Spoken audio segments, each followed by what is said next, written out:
Hello everyone, আজকে আমরা physics 2 এর প্রথম অধ্যায় থার্মোমিটার নিয়ে বিস্তারিত আলোচনা করব। এক ক্লাস করলে তোমাদের থার্মোমিটার নিয়ে সকল সমস্যার সমাধান হয়ে যাবে ইনশাআল্লাহ। তো চলো আমরা আগে দেখি থার্মোমিটার আসলে কি। থার্মোমিটার হচ্ছে তাপমাত্রা সম্পর্কিত বিজ্ঞান, যেখানে আমরা তাপ নিয়ে বিস্তারিত আলোচনা করব। তো চলো দেখে নিই তাপ কি। আমাদের প্রথম টপিক হচ্ছে তাপ ও তাপমাত্রা। তো তাপের ইংরেজি হচ্ছে হিট এবং তাপমাত্রার ইংরেজি হচ্ছে টেম্পারেচার। এখন তোমাদের মনে প্রশ্ন হতে পারে যে ভাইয়া, এতদিন আমরা শুধু তাপমাত্রায় দেখছি, তাপমাত্রার মধ্যে তেমন কোনো ডিফারেন্স দেখি নাই, তাহলে তাপ কি আর তাপমাত্রা কি? তো আমি তোমাদের বলবো, তাপ হচ্ছে এক প্রকার শক্তি যা কোনো বস্তু ঠান্ডা অথবা গরম এই অনুভূতি যোগায়। ভালো করে শুনে নাও, তাপ কি? তাপ হচ্ছে এক প্রকার শক্তি যা কোনো বস্তু ঠান্ডা অথবা গরম এই অনুভূতি যোগায়। তাহলে তাপমাত্রাটা কি? যেটাকে আমরা টেম্পারেচার বলতেছি। তাপমাত্রা হচ্ছে তাপীয় ফল, যেটা কোনো বস্তু কতটুকু আহ কোন বস্তু থেকে তাপ গ্রহণ করবে অথবা বর্জন করবে। ধরো এখানে দুইটা বস্তু দেওয়া আছে, এটা একটা বস্তু যেটাকে আমরা এ বস্তু বললাম, এবং এটা একটা বস্তু এটাকে আমরা বি বস্তু বললাম। দুইটা বস্তু তাপীয় অবস্থায় আছে। এখন এ বস্তু থেকে বি বস্তু তাপ গ্রহণ করবে নাকি বি বস্তু থেকে এ বস্তু তাপ গ্রহণ করবে, এবং এই দুটা বস্তুর মধ্যে কোনটা বস্তু তাপ গ্রহণ করবে অথবা কোনটা বস্তু তাপ বর্জন করবে, এই যে অবস্থাটা, এটা আমরা তাপমাত্রার মাধ্যমে নির্ণয় করি। এটা আমরা তাপমাত্রার মাধ্যমে নির্ণয় করি। মানে তাপমাত্রা আমাদের ঠিক করে দেয় কোন বস্তু থেকে কোন বস্তু তাপ গ্রহণ করবে অথবা তাপ বর্জন করবে। তো তাপ এবং তাপমাত্রার আরো বেশ কিছু পার্থক্য আছে, যেটা তোমাদের এই অধ্যায়ের জন্য খুব গুরুত্বপূর্ণ একটা টপিক। ঠিক আছে, তো আসো দেখি তাপ এবং তাপমাত্রার মধ্যে পার্থক্যগুলো কোথায় কোথায় হইতে পারে। আমি তো বললাম তাপ হচ্ছে এক প্রকার শক্তি যা হচ্ছে ঠান্ডা এবং গরম অনুভূতি যোগায়। এবং তাপমাত্রা কি? তাপমাত্রা আমাদেরকে ওইটা পরিমাপ করায় যেটার মাধ্যমে আমরা বুঝতে পারি যে একটা বস্তু থেকে অন্য বস্তুতে তাপ গ্রহণ হবে নাকি বর্জন হবে। এটা আমরা নির্ণয় করি তাপমাত্রা দ্বারা। তো এটা হলো একটা পার্থক্য। তো আরেকটা হচ্ছে তাপ তাপ তাপ আমরা পরিমাপ করি ক্যালোরিমিটার দিয়ে। কি দ্বারা? ক্যালোরিমিটার। ক্যালোরিমিটার। এবং তাপমাত্রা পরিমাপ করি আমরা থার্মোমিটার দ্বারা। ঠিক আছে, এখন আরো কিছু পার্থক্য আছে। যেমন তাপের একক হলো ক্যালোরি। তাপের একক কি? ক্যালোরি। এবং তাপমাত্রার আন্তর্জাতিক, এটা শুধু একক না, আন্তর্জাতিক একক। তাপ এবং তাপমাত্রার বেশ কিছু একক নিয়ে তোমাদের বই আলোচনা করা আছে। তার মধ্যে আমি যদি তিন চারটার নাম বলি: সিজিএস একক, এফপিএস একক, এসআই একক বা আন্তর্জাতিক একক, এবং মিশ্র একক। তো আমি এখানে যে এককটার কথা বলতেছি বা তুলনা করতেছি সেটা হচ্ছে আন্তর্জাতিক একক। আন্তর্জাতিক বা এসআই এককে তাপের আহ, একক হলো ক্যালোরি এবং তাপমাত্রা একক হলো জুল। ঠিক আছে, তো এই হলো দুই তিনটা কমন পার্থক্য। এছাড়াও বেশ কিছু পার্থক্য আছে, তোমরা বই থেকে পড়ে নিবা।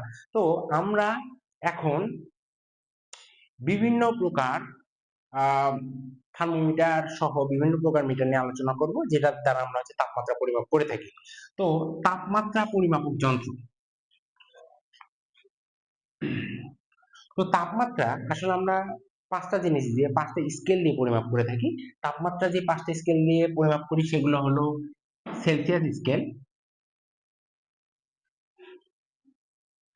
আরেকটা হলো ফারেনহাইট স্কেল, আরেকটা হলো কেলভিন স্কেল, আরেকটা হলো রোমান স্কেল, এবং সর্বশেষটা হলো র্যাঙ্কিন স্কেল। এই পাঁচটা স্কেলে আমরা তাপমাত্রা বা টেম্পারেচার পরিমাপ করে থাকি। তো এই পাঁচটা স্কেলের মধ্যে সম্পর্ক তোমাদের খ নম্বরের জন্য অনেক ইম্পর্টেন্ট একটা কোশ্চেন। তো আমরা পাঁচটা স্কেলকে অঙ্কন করে একটু দেখি, বিস্তারিত এটা সম্পর্কে তোমাদের জানতে হবে, তাছাড়া তোমরা বুঝবা না।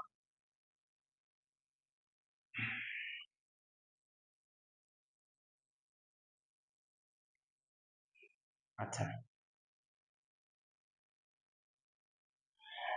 আমি এখানে পাঁচটা স্কেল অঙ্কন করলাম। এই পাঁচটা স্কেলে একটা স্কেলে আসে সেলসিয়াসে, একটা স্কেলে আসে ফারেনহাইটে, একটা স্কেলে আসে কেলভিনে, একটা স্কেলে আসে রোমারে, একটা স্কেলে আসে র্যাঙ্কিনে। ঠিক আছে, এগুলোর এককগুলো আসলে এগুলা। তো এই পাঁচটা স্কেলের সর্বনিম্ন এবং সর্বোচ্চ মান আমাদেরকে জানতে হবে এই পাঁচটা স্কেলের মধ্যে সম্পর্ক স্থাপন করতে গেলে। আমরা কি করতেছি, এই 5টা স্কেলের তাপমাত্রা পরিমাপের 5টা স্কেলের মধ্যে সম্পর্ক স্থাপন করতেছি, যেটা তোমাদের খুবই গুরুত্বপূর্ণ একটা কোশ্চেন। তো সেলসিয়াস স্কেলের ক্ষেত্রে তোমরা মাথায় রাখবা সর্বনিম্ন মান হচ্ছে 0 ডিগ্রি। সর্বনিম্ন মান কত? 0 ডিগ্রি। এখন এই যে সর্বনিম্ন মান, এটাকে আমরা বলতেছি নিম্ন স্থিরাঙ্ক। এটা প্রত্যেকটা স্কেলের ক্ষেত্রে প্রযোজ্য হবে। নিম্ন নিম্ন স্থিরাঙ্ক। এবং সর্বোচ্চ যে মান, এটা সেলসিয়াস স্কেলের ক্ষেত্রে হয় 100 ডিগ্রি। এবং এই সর্বোচ্চ মানটাকে আমরা বলতেছি উচ্চ স্থিরাঙ্ক।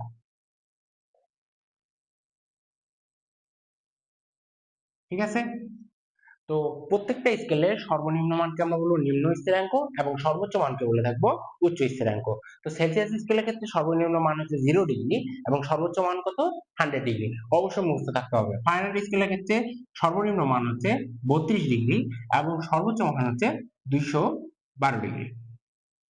ঠিক আছে? এখন কেলভিন স্কেলের ক্ষেত্রে সর্বনিম্ন মান হচ্ছে 273 ডিগ্রি এবং সর্বোচ্চ মান হচ্ছে 373। রোমার স্কেলের ক্ষেত্রে সর্বনিম্ন মান হচ্ছে 0 এবং সর্বোচ্চ মান হচ্ছে 80। র্যাঙ্কিন স্কেলের ক্ষেত্রে সর্বনিম্ন মান হচ্ছে 492 এবং সর্বোচ্চ মান হচ্ছে 672। এই হলো প্রত্যেকটা স্কেলের, আমাদের এখানে 5টা স্কেল দেওয়া আছে, 5টা স্কেলে সর্বনিম্ন এবং সর্বোচ্চ মান। তো আমরা যদি 5টা স্কেলের মধ্যে সম্পর্ক স্থাপন করতে চাই, আমাদেরকে একটা কমন সূত্র মেনে চলতে হবে। সেটা হচ্ছে যে কোনো একটা স্কেল, যে স্কেল নিব ওই স্কেলের পার্ট, যে স্কেল নিব মানে স্কেলের পার্ট।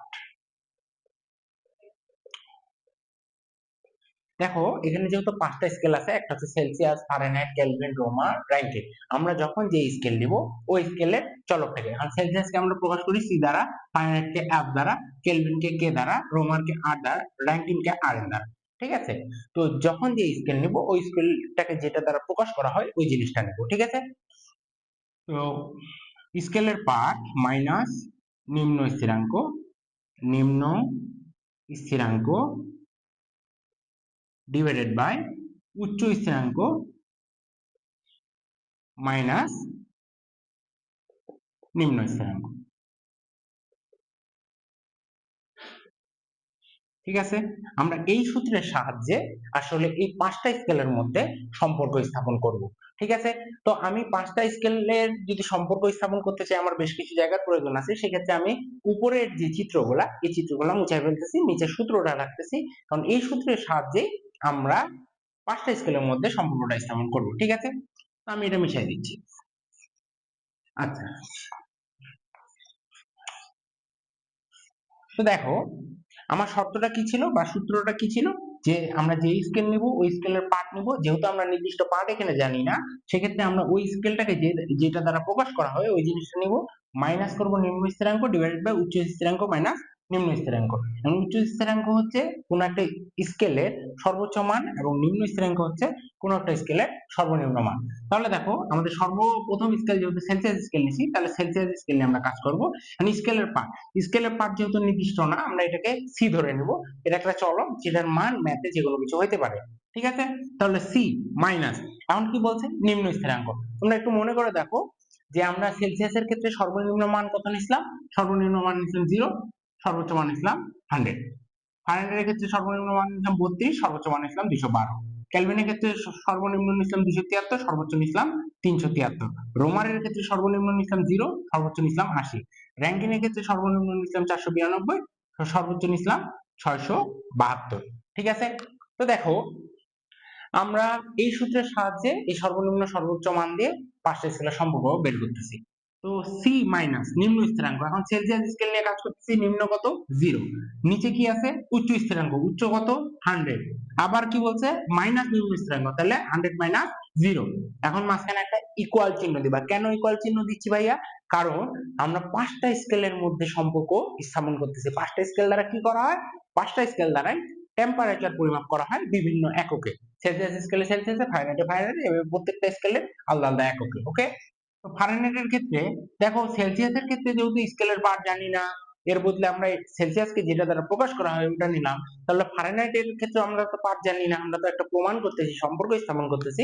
সেক্ষেত্রে ফারেনহাইটের ক্ষেত্রে কি নিবা, এফ নিবা, কারণ আমি এই যে উপরে লিখে রাখছি কোনটাকে কি দ্বারা প্রকাশ করা হয়। ওকে, তাহলে এফ মাইনাস নিম্ন স্থিরাঙ্ক বলতে ফারেনহাইটের ক্ষেত্রে 32, নিচে আবার কি হবে উচ্চ স্থিরাঙ্ক মানে 212, মাইনাস কত হবে নিম্ন স্থিরাঙ্ক মানে 32, আবার ইকুয়াল চিহ্ন হবে। এখন কেলভিন স্কেলকে কি দ্বারা প্রকাশ করা হয়, কে দ্বারা, তাহলে কে মাইনাস নিম্ন স্থিরাঙ্ক মানে 273, আবার নিচে ভাগ চিহ্ন, ভাগের পরে কি হবে দেখো উচ্চ স্থিরাঙ্ক 373 মাইনাস নিম্ন স্থিরাঙ্ক কত 273, আবার ইকুয়াল চিহ্ন, রোমান স্কেলের ক্ষেত্রে কি হবে আর মাইনাস সর্বনিম্ন মান কত 0, আবার নিচে সর্বোচ্চ মান 80 মাইনাস সর্বনিম্ন হচ্ছে 0। র্যাঙ্কিন স্কেলের ক্ষেত্রে আমরা প্রকাশ করি Rn দ্বারা, সর্বনিম্ন মান হচ্ছে 492। এখন নিচে কি হবে সর্বোচ্চ মাইনাস সর্বনিম্ন, ঠিক আছে, বুঝতে পারছো সবাই? আমরা কিভাবে করলাম এটা, আমরা এই সূত্রের সাহায্যে করলাম। এই সূত্রটা অবশ্যই নোট ডাউন করে রাখবা, তোমাদের বইও আছে। তো দেখো এখন যদি আমরা একটু যোগ বিয়োগ করি তাহলে কি হয়, তাহলে c মাইনাস 0 করলে কত হয় c, 100 মাইনাস 0 করলে হয় 100। এখন f মাইনাস 32 করলে এখানে কি f মাইনাস 32 হয়। এখন 212 থেকে 32 বাদ দিলে হয় 180, k মাইনাস 273, এখন 373 থেকে 273 বা 373 থেকে 273 বাদ দিলে কত হয় 100, r মাইনাস 0 করলে কত হয় r, 80 মাইনাস 0 করলে হয় 80, আর উপরে এখানে r এর মাইনাস 492 তে থাকবেই। এখন 672 মাইনাস 672 মাইনাস 492 করলে হয় 180 বা 180। তাহলে এখন দেখো তোমরা বলতে পারো তাহলে ভাই এখানেই তো আসলে অ্যান্সারটা হয়ে যায়, পাঁচটার মধ্যে তো আমরা একটা সম্পর্ক বের করে ফেললাম। পাঁচটাতেই বিভিন্ন একক আছে, একটাতে সেলসিয়াস, একটাতে ফারেনহাইট, একটাতে কেলভিন, একটাতে রোমার, একটাতে র্যাঙ্কিং, বিভিন্ন নিচেও বিভিন্ন মান আছে এবং মাঝখানে ইকুয়াল চিহ্ন আছে, একটা ইকুয়াল আর একটা লিখতে পারতেছি আমরা, তাহলে তো সম্পর্ক শেষ। দেখো আমরা দেখতেছি এই জিনিসটাকে আরো সিম্পলিফাই মানে আরো শর্ট করা যায় কিনা, এখানে অনেক বড় বড় মান আছে। দেখো এখানে নিচে আছে 100, 180, 180, 180, তো প্রত্যেকটাকে কি 20 দ্বারা ভাগ দেওয়া যায় না? আমরা কি করব, নিচের সবগুলো মানকে 20 দ্বারা ভাগ করব। কি করব, সাইড নোট দিয়ে দিবা যে 20 দ্বারা ভাগ করে পাই, কত দ্বারা 20 দ্বারা ভাগ, ঠিক আছে। এখন দেখো 20 দ্বারা যদি ভাগ করো তাহলে কি হবে, তাহলে কি হবে 20 দ্বারা ভাগ করলে কি হচ্ছে, আমরা এখানে কত পাবো, 20 দ্বারা ভাগ করলে এখানে পাচ্ছি আমরা হচ্ছে 5, এখানে পাবো হচ্ছে -32 ডিভাইডেড বাই 9, এখানে পাবো হচ্ছে 273 ডিভাইডেড বাই 5, এখানে পাবো হচ্ছে 4, আবার এখানে কত পাবো 9। তো এই যে বেরোলো আমাদের পাঁচটা স্কেলের মধ্যে সম্পর্ক, এটাই তোমাদের বইয়ে দেওয়া আছে এবং এটা তোমাদের সংক্ষিপ্ত দেওয়া অনেক সময় রচনামূলক আসতে পারে, ঠিক আছে। তো এই যে সম্পর্ক, এই সম্পর্ক নিয়ে তোমাদের বইয়ে বেশ কিছু ম্যাথ আছে যেগুলো তোমাদের মিড টার্ম এবং ফাইনালের জন্য অতি গুরুত্বপূর্ণ। তো এখন আমরা ওই ম্যাথ গুলো সলভ করবো। এগুলো হচ্ছে আমাদের প্রথম অধ্যায় থার্মোমিটার টাইপ 1 ম্যাথ, ঠিক আছে। আমরা একটু আগে যেই প্রমাণটা করলাম বা সম্পর্ক স্থাপন করলাম যে যে তাপমাত্রা নির্ণয়ের যে পাঁচটা স্কেল আছে সেলসিয়াস, ফারেনহাইট, রোমার, র্যাঙ্কিন এবং কেলভিন, এই পাঁচটা স্কেলের যে সম্পর্ক নির্ণয় করছি, এই সম্পর্কের সাহায্যে কিছু ম্যাথ আমাদের এই অধ্যায়ে আছে যেগুলো অতীব গুরুত্বপূর্ণ। তো এখানে আমি চারটা ম্যাথ দিছি, যে চারটা ম্যাথই তোমাদেরকে প্র্যাকটিস করে মিড টার্ম অথবা ফাইনাল পরীক্ষাতে যাইতে হবে, তাছাড়া তোমরা অনেক বড় ক্ষতির সম্মুখীন হবা। তো প্রথম ম্যাথটা আমরা লক্ষ্য করি যে কি বলছে, কি বলছে কোন তাপমাত্রায় লেখার জন্য দুঃখিত, কোন তাপমাত্রায় সেলসিয়াস ও ফারেনহাইট স্কেলে পার্ট একই হবে। কি বলছে, কোন এমন একটা তাপমাত্রা যেই তাপমাত্রায় সেলসিয়াস স্কেল সি এবং ফারেনহাইট স্কেলের যে মান বা পার্ট, এই পার্টটা একই হবে, এটা আমাদেরকে বের করতে হবে। তাহলে দেখো আমরা কিভাবে করতে পারি, আমরা সর্বপ্রথম এগুলা ম্যাথের ক্ষেত্রে মাথায় রাখবো যে আমার এখানে কোন দুইটা স্কেলের কথা বলা আছে অথবা কোন দুইটা এককের কথা বলা আছে। তোমরা এখানে লক্ষ্য করো, এখানে সেলসিয়াস স্কেল সি এবং ফারেনহাইট স্কেল এফ এর কথা বলা আছে না। তো আমরা সম্পর্কটা কি দেখছিলাম, সম্পর্কটাতে দেখছিলাম না যে লিখবা আমরা জানি বা উই নো, আমি প্রথম ম্যাথটা সলভ করতেছি, ওকে, এক নাম্বারটা যে উই নো আমরা কি জানি যে c/5 equal to f minus 32/9। আমরা কি এটা করছি, মানে এটা কি আমরা জানি না? একটু আগেই তো প্রমাণটা করলাম বা সম্পর্কটা স্থাপন করলাম। এখানে সি দ্বারা কি বোঝাচ্ছে? সেলসিয়াস স্কেলের পার্ট। এফ দ্বারা কি বোঝাচ্ছে? ফারেনহাইট স্কেলের পার্ট। এখন সি এবং এফ দুটা মানে কিন্তু অজানা, এই কারণে কিন্তু চলকগুলো অবশ্যই কোনো মান বসে না। তো কি বলছে যে উভয় স্কেলে পার্ট একই হবে, তার মানে সি এর পার্ট যেটা হবে এফ এর পার্টও কি সেম হবে না? একই হবে বলতে কি বোঝাচ্ছে? সি ইকুয়াল টু এফ হবে, কি হবে? সি ইকুয়াল টু এফ হবে। এখন যেহেতু দুইটা জিনিস সেম, এখন এখানে তো সেলসিয়াসকে প্রকাশ করা হচ্ছে সি দ্বারা, ফারেনহাইটকে এফ দ্বারা। দুইটা ভিন্ন হলে কি আমরা একই মান বের করতে পারবো? পারবো না। সেক্ষেত্রে আমরা ধরে নিব, সাইড নোট দিয়ে বলবো যে ধরি C equal to F equal to X. কি ধরবা? c equal to f equal to x, মানে c equal to x, f equal to x। তাহলে আমরা যদি ধরে নিই, তাহলে দ্বিতীয় লাইনে আমরা কি লিখতে পারবো দেখো, x/5 equal to x minus 32 divided by 9। এখন দেখো, সবসময় মাথায় রাখবা যে মাঝখানে যদি সমান চিহ্ন থাকে, দুই পাশে দুটো ভগ্নাংশ আছে বা এক পাশে ভগ্নাংশ আছে, তাহলে আমরা কি করতে পারবো? আর গুণ করতে পারবো, মানে কোনাকুনি গুণ করতে পারবো। ঠিক আছে, এই জিনিসটা মাথায় রাখবে। এটা কখন হবে? যখন মাঝখানে সমান চিহ্ন থাকবে। সমান চিহ্ন ছাড়া কিন্তু গুণ উপরে উপরে হয় এবং নিচে নিচে হয়, যেটা অনেকে ভুল করো। ঠিক আছে, তাহলে দেখো তো 9টা যদি এই পাশে যায় কি হবে? 9x। 5টা যদি এই পাশে আসে কি হবে দেখো? 5x মাইনাস মাইনাস এখন 5 ইন্টু 32। 5 ইন্টু 32 করলে কত হয়? ক্যালকুলেট করে দেখি। 5 ইন্টু 32 করলে হচ্ছে 5 ইন্টু 32 160, মানে 160। ঠিক আছে, এই যে 5টা যে আছে গুণ আকারে, এই পুরাটার সাথে কিন্তু গুণ আছে। 5 এর সাথে x গুণ হয়, 5x হলো, প্লাসে মাইনাসে মাইনাস, এবং 5 এর সাথে 32 গুণ হয়, 160 হলো। এখন দেখো, আমরা x এর দুই পাশেই পদ পাইছি না, x সংবলিত। এখন x গুলাকে আমরা এক পাশে করব, কারণ x এর যে মানটা বের হবে এটাই কি আসলে c আর f এর মান না? অবশ্যই বুঝতে পারতেছো, কারণ c equal to f equal to আমরা x ধরছি, তার মানে x এর মান যা, c এরও মান তা, x এর মান যা, f এরও মান তা। আচ্ছা, তাহলে দেখো কি করতে পারি। এখানে 5x এই পাশে আছে, কি অবস্থায়? কোনো কিছু চিহ্ন নাই, মানে প্লাস অবস্থায় আছে। 5x যদি ওই পাশে যায় তাহলে কি হবে? সমানের ওই পাশে গেলে চিহ্ন পরিবর্তন হয়, প্লাসটা কি হয়ে যায়? মাইনাস হয়, মাইনাসটা প্লাস হয়, গুণটা ভাগ হয়, ভাগটা গুণ হয়। তাহলে প্লাস ছিল, এই পাশে আসে কি হলো? মাইনাস হলো।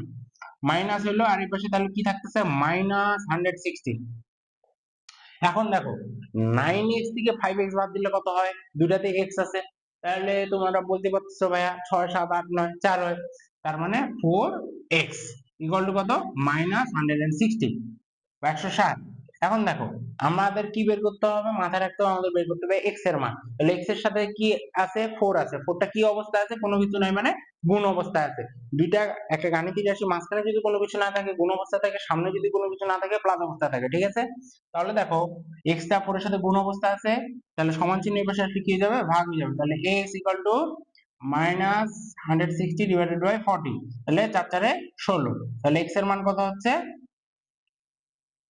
Minus 40 degree. তার মানে কি, মাইনাস 40 ডিগ্রি তাপমাত্রায় সেলসিয়াস এবং ফারেনহাইট স্কেলে একই পাঠ পাবো। ঠিক আছে, বুঝতে পারছো? এটা হলো প্রথম ম্যাথের সলভ। তোমরা এটা আমার ক্লাস করতে হলে খাতা নিয়ে বসবা, অথবা এই ইম্পর্টেন্ট টপিক গুলো স্ক্রিনশট দিয়ে নিবা। ঠিক আছে, আমি মুছে দিলাম।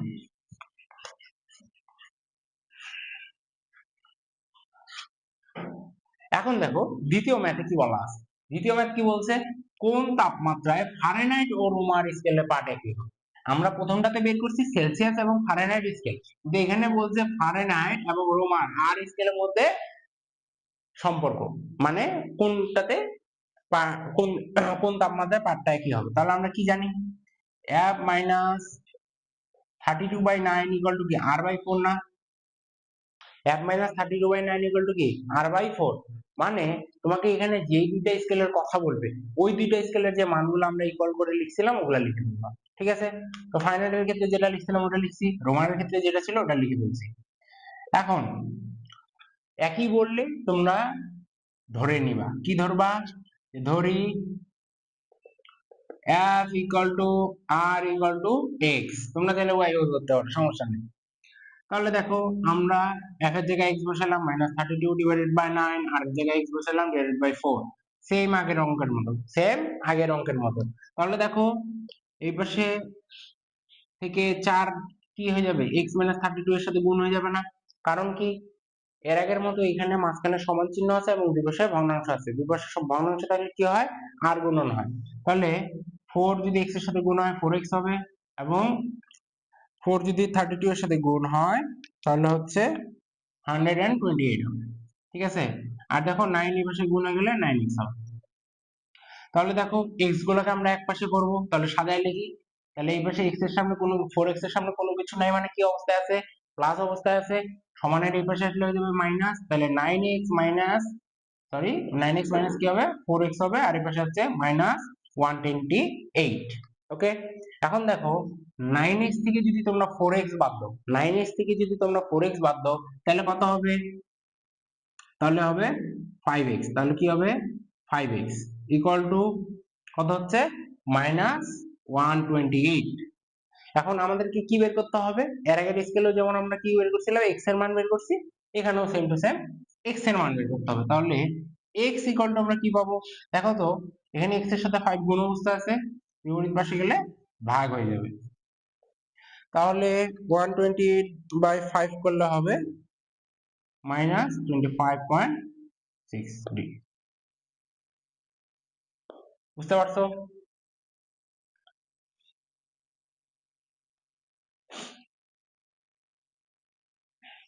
তো এই ম্যাথটা তোমরা স্ক্রিনশট দিয়ে নাও অথবা তোমরা তুলে নাও, আমরা পরের ম্যাথে চলে যাবো।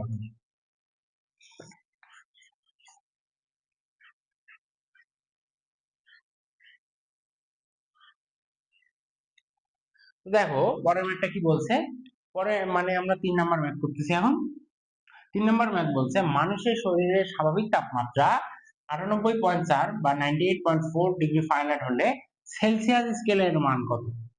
ফারেনহাইট স্কেলে একটা মান দিয়ে দিছে, এর আগের বার আমরা কিন্তু দুইটা অজানা মান ছিল, এই কারণে x ধরে নিছি।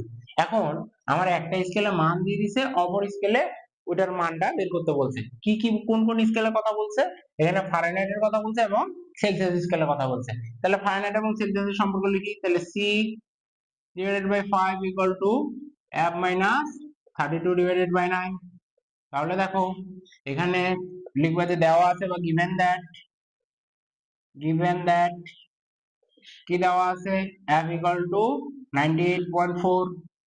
তাহলে আমরা কি জানি, c by 5 equal to 98.4 minus 32 divided by 9। তাহলে c by 5 equal to,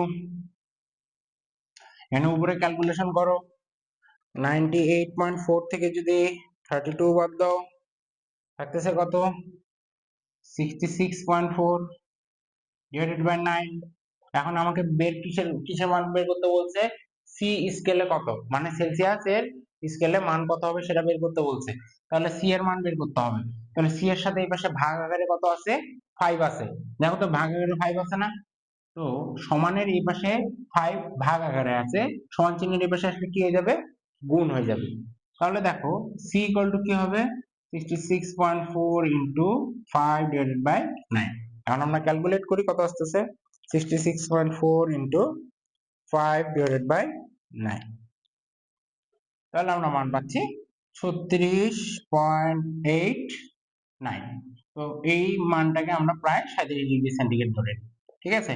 তো তোমাদের বই যেটা আছে ওইটাই ধরবা, ওইটা দিয়ে করবো, সমস্যা নেই। এটা ছিল তোমাদের তৃতীয় ম্যাথটার অ্যান্সার। তো তোমরা দেখতে পাচ্ছ প্রত্যেকটা ম্যাথ কত ইজি, ঠিক আছে।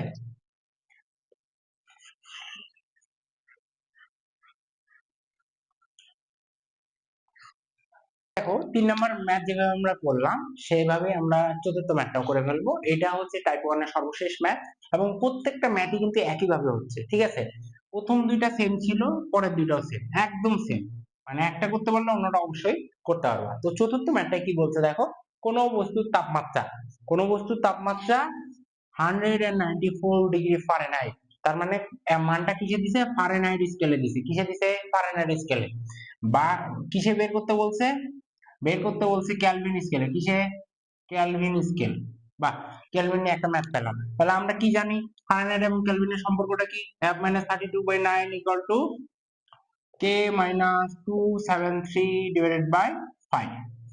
এটা কি জানি? এটা আমরা সম্পর্কটা জানি। যেহেতু আমাদেরকে কেলভিন স্কেলের মানটা বের করতে বলছে, তোমরা কেলভিনের পার্টটাকে সামনেও লিখতে পারো, এটাতে কোনো সমস্যা নাই। যেহেতু প্রত্যেকটা ইকুয়াল আকারে আছে, যে কোনো পার্টই তোমরা সামনে লিখতে পারো। এখন দেখো এখানে আমাদের ফারেনহাইটের মান দেওয়া আছে, তো তোমরা সাইড নোট দিয়ে দিবা যে গিভেন দ্যাট। কি বলবা? গিভেন দ্যাট কি দেওয়া আছে? ফারেনহাইটের মান 194। তাহলে দেখো ফারেনহাইটের মান যদি আমরা বসাই 194 minus 32 divided by 9 equal to K minus 273 divided by 5। ঠিক আছে, এখন আমাদেরকে বের করতে হবে কিসের মান? বের করতে হবে কে এর মান। তাহলে এই পাশে 5 যে আছে ভাগ আকারে, সেটা এই পাশে গেলে হয়ে যাবে গুণ। তাহলে 194 minus 32 into 5 divided by 9 equal to কি? K minus 273। কি আছে? K minus 273। এখন আমাদেরকে কি করতে হবে? শুধুমাত্র কে এর মান বের করতে হবে। তাহলে এখানে যে মাইনাস 273 আছে, এটা কি এই পাশে রাখা যাবে? তো প্রশ্নের উত্তর হচ্ছে অবশ্যই না। তাহলে এটা এই পাশে মাইনাস আছে, সমান চিহ্নের এই পাশে মাইনাস আছে, এই পাশে গেলে কি হয়ে যাবে? প্লাস হয়ে যাবে। তাহলে আমরা কে ইকুয়াল টু কি পাচ্ছি? সাজায় লিখলে যে 194 minus 32 into 5 divided by 9 plus 273। এখন এটাকে ক্যালকুলেশন করে তোমরা দেখবা যেটা আসবে ওটাই অ্যান্সার। ঠিক আছে, ক্যালকুলেশন করে যেটা আসবে ওটাই অ্যান্সার। তো এটাই ছিল তোমাদের টাইপ 1 এর সকল ম্যাথ। এই টাইপ 1 এর 4টা ম্যাথ করলে তোমরা বাকি যদি এক্সট্রা বাইরের কোনো ম্যাথ আছে তাপমাত্রার স্কেল সম্পর্কিত, তোমরা যে কোনো ম্যাথই অ্যান্সার করতে পারবে আশা করি। কোনো সমস্যা হলে কমেন্ট বক্স তোমাদের জন্য সবসময় খোলা থাকছে।